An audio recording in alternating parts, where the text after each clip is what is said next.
welcome to Iconic Talk. This is your community's podcast with conversations about real estate, local happenings, and all things Winchester, Virginia. I'm Mark Francis, a local realtor, broker, and owner at Icon Real Estate. And I'm Megan Eanes, a local realtor for 21 years and part of the Icon Real Estate team. Mark and I are so excited to share everything that we love about Winchester, Virginia with you. We want you to be an informed, savvy real estate consumer in today's ever-changing market. Yep. If you want local knowledge, you've come to the right place. So I'm super excited. Yeah. So as everybody's been listening, I'm sure for the past several months, my son Ben has been in the Air Force. Yeah. And he finished up basic training in October and then went to tech school. He graduated from tech school yesterday. It's a big deal. And he is actually on a plane right now on his way back here. That's so I get exciting. to pick him up, and I can't wait to see him. Wow. Tell us again, how old is he? He's 18. That's Yes. young to just go away and do all that stuff. And he's loved it. He was ready. He was more than ready. I think he was just... And he has just excelled. I've been able to, see him through FaceTime and things like that, and talk to him quite a bit. And I can even just see the maturity. Yeah, it's amazing. I can't wait to have him come home. And well, you put can my tell arms us around all him. the stories when he's Right. back. Now, how long is he home for? He's home for good. Okay. So he's Air National Guard. So he was returning to his actual base, which is Martinsburg. Got it. So he'll be.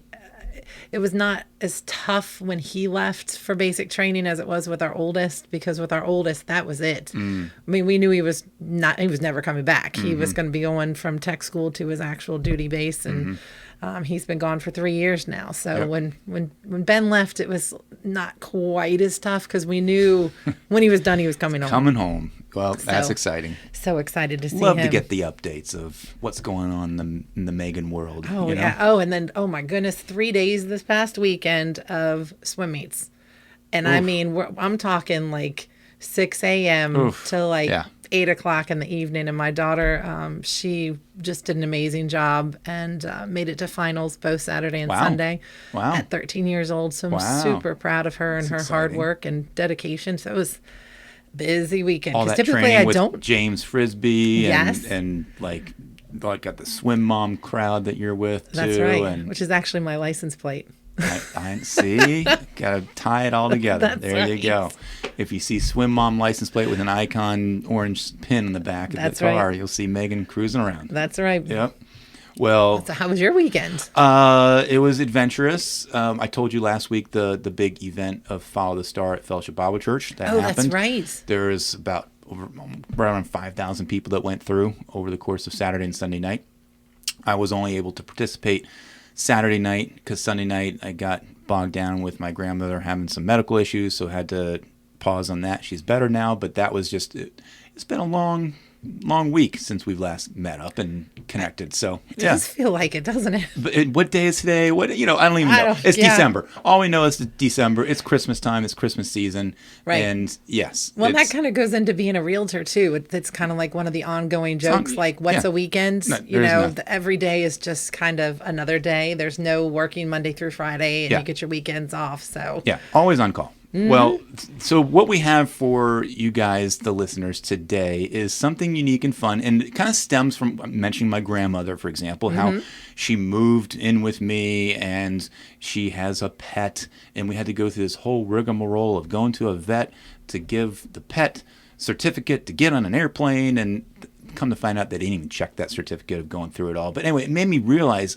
all of the different things you need to think through when you move a house, whether you move locally or you move across state lines or whatever. And most people around that I know have pets, cats, dogs.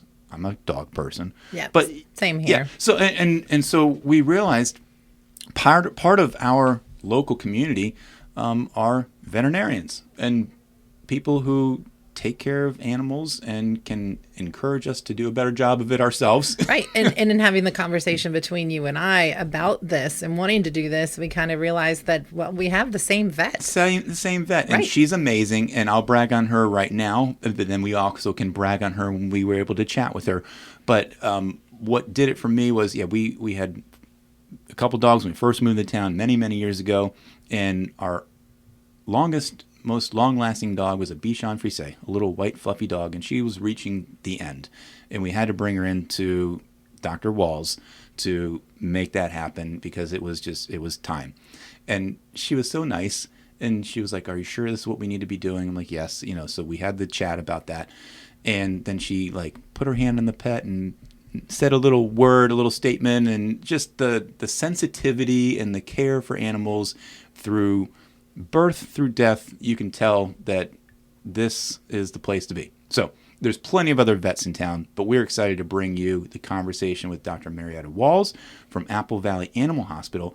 And in the interview, there's a little secret here, another animal hospital in town that she's connected with. So you'll hear about that. Here's our chat with Dr. Walls.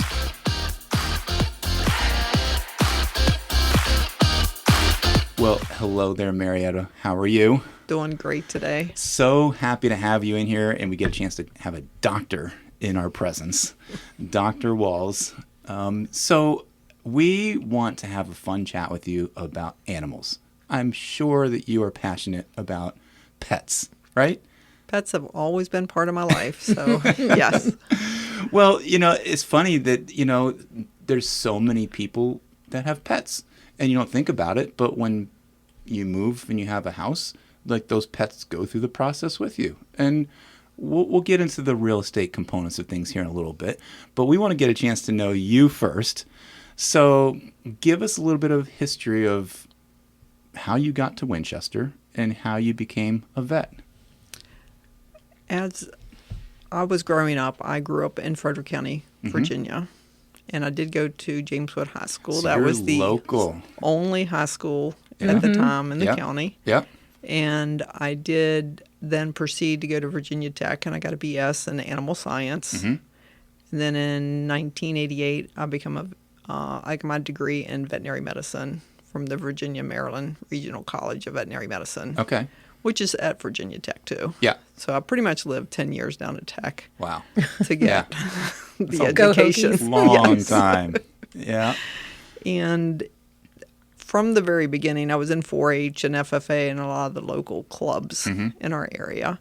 And I was always doing things with animals.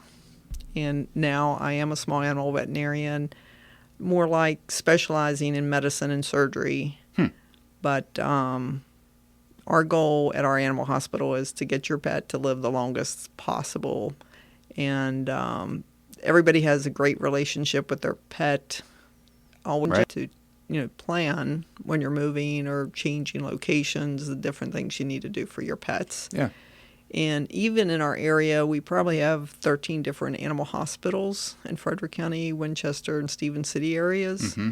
All of us are busy. So if you move, you need to try to establish with a regular veterinarian. Yeah. So you have pet care for your own animal.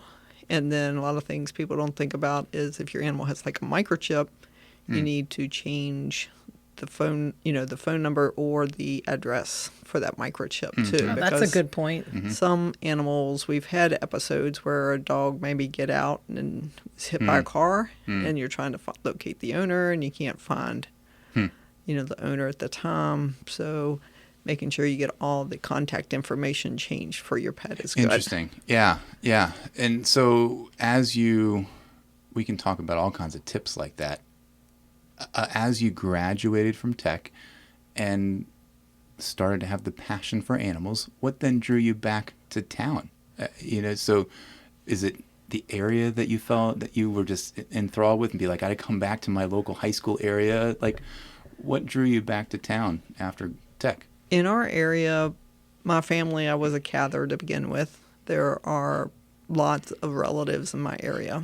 So as I came back as a young veterinarian, I wanted to start my family, and I knew that I needed the family support for my kids. So at that point, that's why we relocated back to Winchester. I know my husband was drawn from Southwest Virginia, which is a beautiful area too.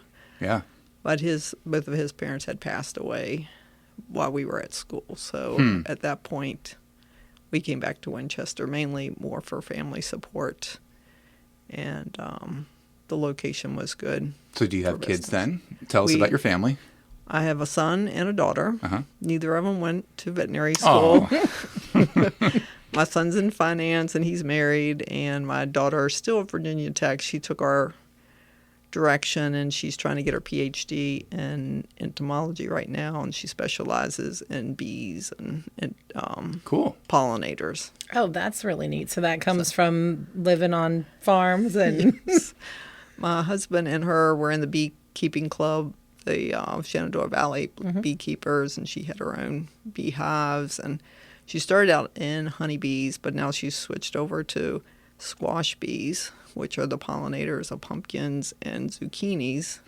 So she is like one of the specialists in that type of bee. There's thousands of different types of bees that do our pollinations.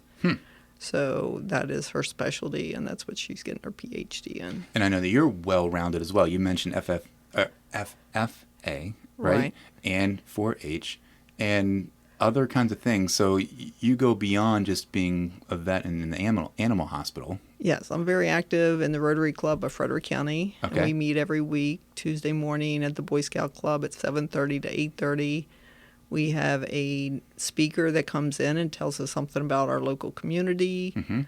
We get together, do service projects. We've cut like 1,000 loads of firewood for CCAP. And we've done soup kitchens. We provide scholarships for high school students. We deliver dictionaries to third graders. And it just goes on and on. But Rotary also not only does local things, but they do regional and international things. With Rotary, my husband and I went on a friendship exchange to Australia. Wow. So you meet other people from the other countries, but we also met people from like Tennessee and Virginia we didn't know either as we went on that friendship exchange. And it's just a good way to spread peace everywhere and let everybody know. In Australia, they're very environmental conscious. Like they didn't use napkins, they didn't use trash cans or the liners in trash cans. They just used the trash cans. So they were very, for our environment, looking out for everything. So how are you trying to convey that into our area? Like being a part of Rotary Club and a farmer yourself and being environmentally friendly. How are you guys working to, I don't know, make Frederick County a better place? Are there things that you're doing around locally that are benefiting our environment? Yeah, on our farms, we have taken up soil conservation. We have waterways, and we've planted trees. We've planted over 20,000 trees along our waterways. We have started a pollinator area where we have 2.5 acres for wildflowers, for bees and butterflies and things like that to come. And in our beef operation, we do rotational grazing where it helps to make the land better, and also it's grass-fed beef, so it's not like it uses a lot of other resources. That's a big thing lately. I feel like, especially when it comes with beef, there's so many things and chemicals that can be injected, and then you're eating it, and it's like, that's not the way God intended it, you know? Right. There's something about that. So I don't know. I appreciate that because you want to stay healthy, and like there's an aspect of like what we as humans are doing to, I don't know, beef up the beef or the chicken or the plants or, it just doesn't seem to add up. So. Yeah. And when we took over these farms, there were cows like in the streams and things like that, and we've fenced those off. Right. And then replanted the trees along the streams so that will filter things that are going into the stream and provide good water. That's helpful. Yeah. Our streams go down to the Chesapeake Bay. So our streams and springs that are on our farm are the beginning of where it goes into the Chesapeake Bay. So that you have to think. I've read years ago, like the Shenandoah River will sometimes get, high levels of bacteria because of that. And I guess that's the farmers then doing their due diligence to keep their animals away. Like how do you do a better job as a landowner to protect the environment in those streams then? Then you fence off the streams. You apply less fertilizer. As you rotate your cows, they provide the fertilizer, and you don't put extra fertilizer on the field. Like all those chicken houses that have all the fertilizer, you just don't go and spread those on fields next to the water because that just runs off. into the water. It gets into the water. So yeah. It does make the field really green, but it does not provide the best for our fish and lower people on the water streams. Yeah. Well, your passion for the environment is one thing, and then your passion for animals just oozes into that, so then your natural, kind of your primary vocation of being a vet and an animal hospital, taking care of animals that come and go. Walk us through kind of what you do on a regular basis there and how you treat and take care of people's pets. I guess maybe a question is, what separates you guys from other vets in town? Why would people come see Dr. Walls?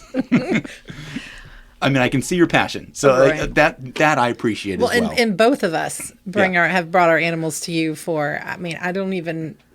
2005 maybe, I think, is when I first brought I had a yellow lab, Jaxie, big boy, 110-pound yellow, and so we know what you do. Absolutely, yeah. I kind of feel like even when you get on the internet, all this marketing has hit you in the face on what you should do, and it's not always what's best for your pet. So us being able to examine your animal and then also make food recommendations and to make flea and tick recommendations, because all the marketing, they put so much money into marketing anymore that they fool you very easily what they want you to hear. But I've now been a veterinarian since 1988, and I pretty much have seen 3 lifetime of pets so far. So I've seen them from a puppy all the way until you have to say goodbye to your pet. And to see, what has caused a lot of diseases in these pets is what, our bottom line is. We know which are the better foods, what are the good flea and tick medicines. Like the most infectious disease we see in our practice is Lyme disease anymore. In the 2020, we didn't even see Lyme disease in Frederick County. Yeah. So it's something that's progressed. And as things change, then you just have a doctor that keeps up with all the current information. Like every day I do surgeries half the day, and then I do appointments half the day. And we have gotten into stem cells and new different things that are available for pets to bring about the best healing for your pet with the minimal amount of drugs. To me, don't want to just be a pill pusher. Right. I want your animal to be the best it can be without having to maintain you. And you've got to keep up with the times, right? Keep up with like the technology and the different ways of treating. So my small little anecdote, and I like sharing stories, and I'll brag on you some more, is my grandmother, who you've heard me talk about on this podcast before, has moved into town recently, and she loves her pet. It's been her lifesaver since COVID, and that pet in Florida was just allergic to everything and scratched and itched and was red, and she took him to a vet down there. Couldn't treat the dog properly, put him on all kinds of washes and different medicines and medications and things that just didn't work. I show up here, talk to Dr. Walls. It's like, oh, here, we'll try a couple little things here and there. Here's just basic Benadryl, and let's do an allergy test. Well, nobody had recommended an allergy test for a dog to my grandmother. And we're like, let's do it. Now we come to find out exactly what he's allergic to, change the food, and bam, you have a brand new dog. I mean, and so my 90-year-old grandmother loves you all of a sudden now because she's like, my Florida vet didn't do this for me. And again, keeping up with the technology and keeping up with the times of what's available, I think is valuable to know how to treat pets and make sure you're taking care of them properly. Right. And you also take a personal interest. I mean, even with Opie, who was the sweetest, most lovable thing at home, but he had anxiety issues, and you had recommended some places or somewhere for me to take him, and I did. And then I would bring him into you, and you would take the time to come out and just kind of talk to him and spend 5 minutes just where he could just kind of be around you, and he was getting better. Just even taking the time doing things like that just shows you take more interest than it's just another pet and it's just another animal coming in. So the recommendations that you give to people, we can hold higher than other vets because you care about the animals. So tell us again, you briefly went down on one little tip, but give us some of those other tips that you can think of for people who are maybe relocating or moving with their animals either locally or not locally. I love the chip tip because you might forget that you have chipped your dog and you got to maintain your address properly, I right? I can't believe I never even thought about that. I mean, I haven't really gone anywhere, but still, anybody just moving locally still, Yep. if you have your other, your old address on there, that's just one of those obvious things that everybody should think of, but they don't. What other things come to mind that you've seen over the years for... In our area, it is changing some. If you are in a neighborhood, make sure you walk your dog on a leash and keep your, be aware of your surroundings. Just like with people, you have to be aware of your surroundings. We do see a lot more dog incidents now where another dog will run over and bite your dog. Mm-hmm. So being really careful and cautious on that. The other thing in Frederick County, which over, since the 90s to 2000s, we have a lot more bird of prey now. So you have to be really careful with your little pets. That hawks and we do have a lot of bald eagles now. I've been seeing more. That they will swoop down and pick up little pets. So make sure you keep them on the leash and close to you so that those birds of prey can't get your animal too. That's not fun. I don't want my little dog getting swooped up and grabbed by a big bald eagle. Yeah. But anytime you move, definitely for a couple weeks, you should, take extra care and walk your dog and make sure that, you're surrounding well. Mm-hmm. And then that's a good way of meeting neighbors too, because that way you can figure out who has dogs or who doesn't like dogs, who likes dogs, and just to make sure you're a good neighbor to everybody around you. Now we're talking dogs. What other animals are in your repertoire of pets that you treat? We do cats, and cats themselves are pretty independent. So when you're moving with cats, there's not a lot more that you need to do other than definitely keep them indoors if they're used to going outdoors for a while. And at least for a couple weeks until they get used to their new surroundings. I know even right where I live, there was a person who moved to our area and was used to putting their cat on a leash outside. But you have to be very careful with that because we have a fox that frequents through that area where those cats were tied. So you don't want to endanger your pet by not letting them be able to escape or go somewhere if there's something coming through there. I mean, we live in a pretty, just almost like a neighborhood area now. But you wouldn't think a fox or coyotes or things like that come through our area, but they do all the time. Yeah.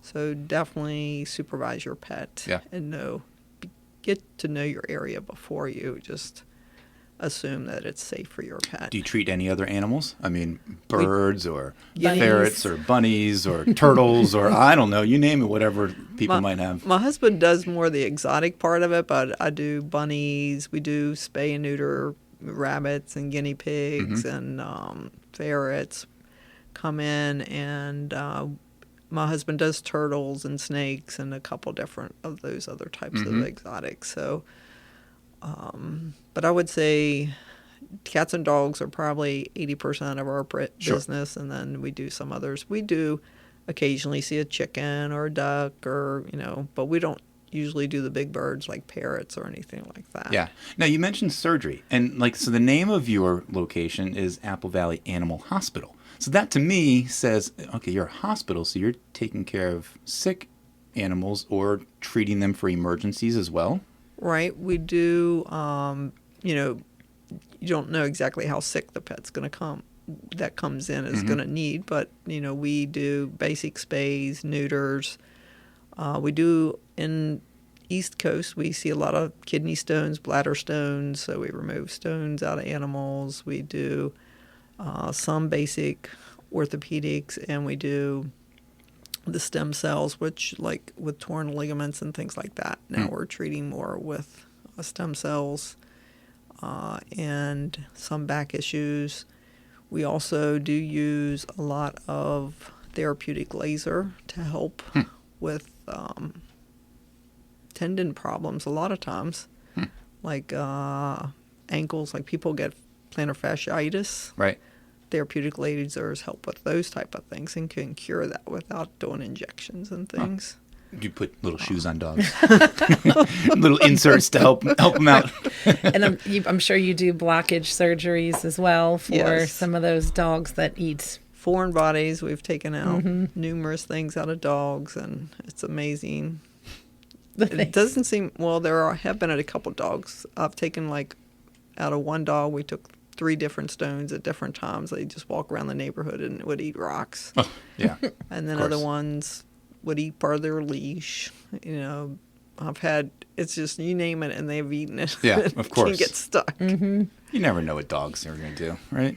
I mean, now, I've got a question for you. When's the best time to introduce your pet to the new house? Should you do it when the house is empty, or should you wait until you've moved all the way in and then bring the pet when your stuff is there? What do you think would be less anxiety for the animal in terms of introduction? I think animals are very easy to adapt, and they can go either direction. I think it really is the anxiety of the person that's moving. That's probably true. And how anxious and stressful it is, because you're going to need to supervise your pet. So if you don't have time to supervise your pet, then I would move first and then bring the pet in. But each person has their own stress level, so it really... Yeah, you don't want to convey your stress onto your pet. I feel like people probably do that a lot more than they think. I can see me totally Yes. doing that to my animal, and me being more concerned about which way to do it versus then just come on in and make yourself at home. Manifesting the pets, right? If the person's all stressed and yelling at everybody and yelling at the pet, don't do that. Then sorry to all my animals. Yeah. Oh, well, I would just say, how can people reach out with you? Because if people have pets, animals, and they haven't thought about it, how do they get in contact with you guys?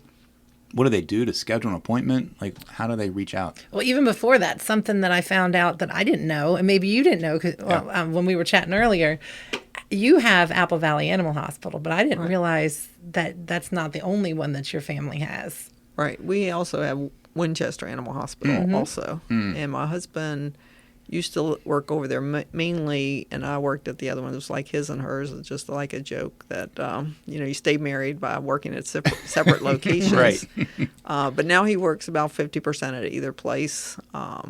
And Winchester Animal Hospital, there's 3 veterinarians there, and then there's 3 veterinarians at Apple Valley Animal Hospital. So we all take turns working at different locations. Both of them provide about the same amount of service. At Winchester, we do provide a little bit of boarding if you're a patient of ours, because they've always been there forever, since the 50s. Yeah. And now that's available too. So can find you at Winchester or Apple Valley Animal Hospital. And they both have websites. You can go on there and request to be a new client. You can call the phone numbers and request to be put on the list. Sometimes it will take 1 to 2 months to get in as a new client. So pre-planning is very important. Yeah, that's part of it too. That's a good tip. Yeah, if you're thinking of moving to the area, go ahead and get on that waiting list. Right, because Winchester is very popular right now. So there's a lot of people moving here. Our veterinary population is about the same. It's not changed, but the number of new people in our area has increased a lot. So, well, that is very true. You're talking to the experts here, and they are moving into town, and they're not moving out of town. So that's exactly part of it. And they're bringing their animals, their dogs, their pets with them. Right. So more business all around for you. But yeah, it's good to kind of know that you've got those multiple sites, multiple locations, multiple vets that are with you guys at the practices. So more opportunity. And I love that you're scheduled. even the women that you have working with you, the different staff that you have, they remember people, and they remember the animals too. And so when they come in, they address the animal. I had actually one girl, I was at Kohl's, and I guess she had been working with you for a little while, and she was a younger girl working at Kohl's, and she saw me, she goes, "You look so familiar." And I was like, I don't know. She goes, "You're Piper Jane's mom." I thought that was so crazy that she remembered my dog and recognized me from my dog. So it was just, that's awesome. But even the people that work with you you can tell how much they love animals, and there's so much trust. I know my whole family brings all our animals to you, and if whatever you say, we all trust you, and it's like, okay, if Dr. Walls is saying this is what we're going to do. So it's nice that when you don't have that extra stress, especially if something's not, if something's wrong with your animal, you don't have to stress over trying to make the right decision, because the right decision is usually recommended for you. And you're not one to either, throw out all these options so that, I'm going to try to get the biggest bill from these people that I can. You want to, offer the options that are going to be best for the animal, not just for the business, which is really appreciated as well. Yeah, that's important. Oh, you're welcome. Yeah. I mean, to me, we can make our, pets the healthiest we can make them. So to me, that's the important thing. Yep. And if it's not going to help them, then, it's one of those, you don't want to go down that road. Exactly. You're not just going to, we really appreciate you. That's for sure. And our pets appreciate you. And we do have a super team. I mean, we really have a lot of people who have worked with us a long time, and they're just golden people that, it takes a community to do this, and they are really top notch at what they do. So. Yep. Well, that's why we love having people like you on, because it's all about our community and all the different components of what make a community. And people have animals. Vets and animal hospitals are a part of the community. And you're not only doing that, you're even trying to improve our community with trying to make the water cleaner and more pollination for the plants. And I would love to see what those 2 acres of wildflowers look like when they're in bloom. I bet that's just gorgeous. Butterflies and all that. Well, we have 5 iconic questions that we ask all of our people who come in to meet with us, that just off the top of your head, very easy, just answer whatever comes to mind, okay? So question number 1 is, what is one of your favorite restaurants in town? I have to say La Coretta's. Yes. That is one of my top ones too. That is a guarantee. All right, what's number 2? My number 2 question? Oh, the question number 2. Yeah, of course. What is something that you love about your neighborhood? I love that I'm close to everything, and it takes me hardly no time to get there, and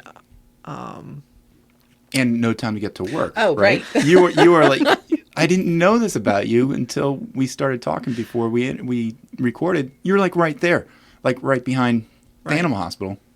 And we used to be on call all the time, so it was very convenient because anytime you saw an emergency, it always took an hour to get from the beginning to the end of it. Right, so. But close, right there in Cedar Creek grade. Right. Very easy to get to, close to town. Love it.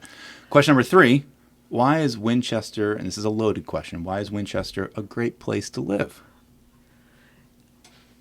I love Winchester because I think our schools are still outstanding, and any person who takes the opportunity to be what they want to be has that opportunity.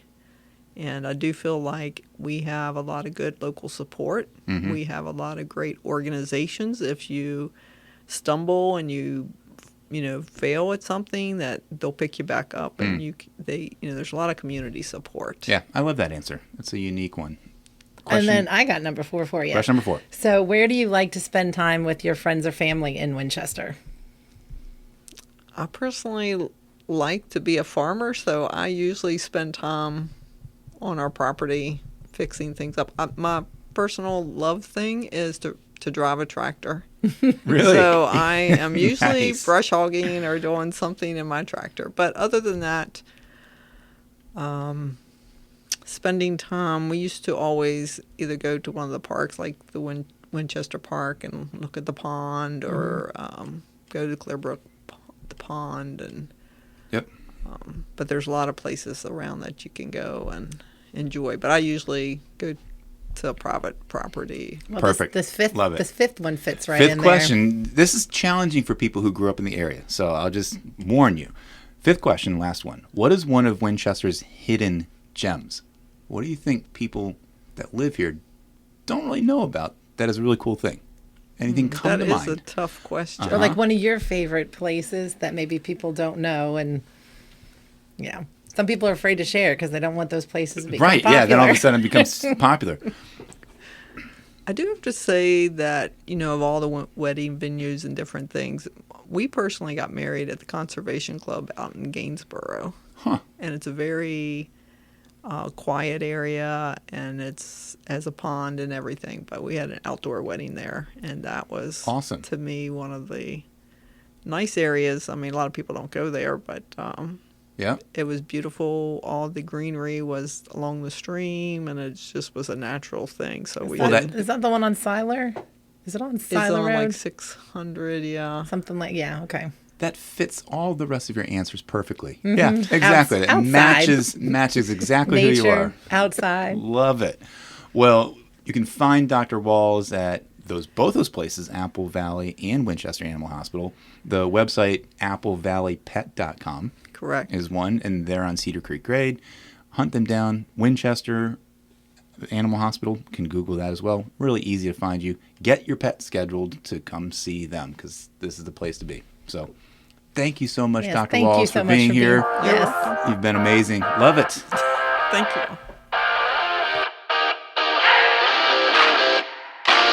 Dr. Walls is amazing. Love chatting with her. And she's so just kind of, I don't want to call her shy, but just almost like just very like humble and very knowledgeable, though. Yeah, and very, skilled, very much so, yes. and cares about animals, environment, and that came out.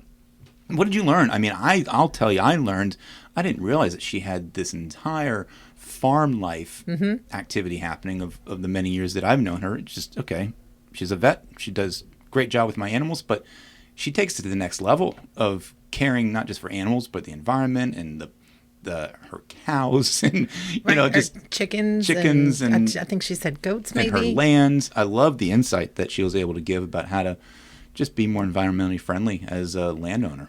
Yeah, I mean, that was really fascinating with planting the trees, and I didn't realize that I guess it's a good idea to keep the cows out of streams. Oh, yeah. So fence that off, Yeah. and so that was something too. But I didn't know, and like I said, I've been going to see her since, I don't know, 2005. So 17 years, I guess. I didn't know that she and her husband had both animal hospitals. I know. Because I would see her husband usually like on Fridays. I thought that he'd work at Apple Valley, and I could never understand. Well, that's strange that he works at a different place, but they own that one too.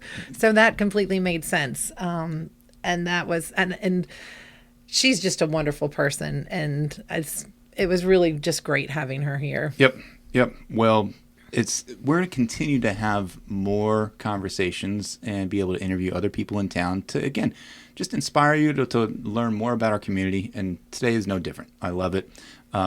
Next week, we're going to get a chance to chat with some more people, but it's relevant to the local upcoming events. So tell us a little something about what's happening here in town over these next week or so. So coming up, well, it's still going actually. It's now through Sunday, January 1st. It's the Walking in a Winter Wonderland. That's at Clearbrook Park. It's got all the displays and music. It's on a half-mile path.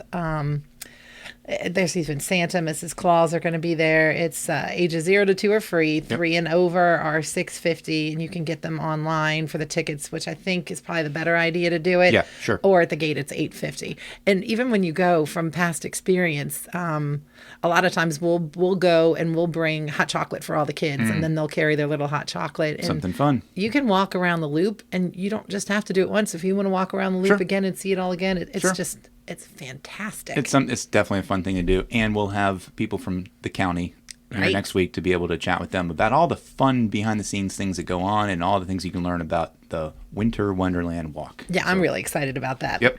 And we also have the Christmas market. It's on Saturday, December 10th from 10 to 4 at the Winchester Moots Family Center on East Cork Street. So they're going to have all kinds of different vendors and with the Christmas market.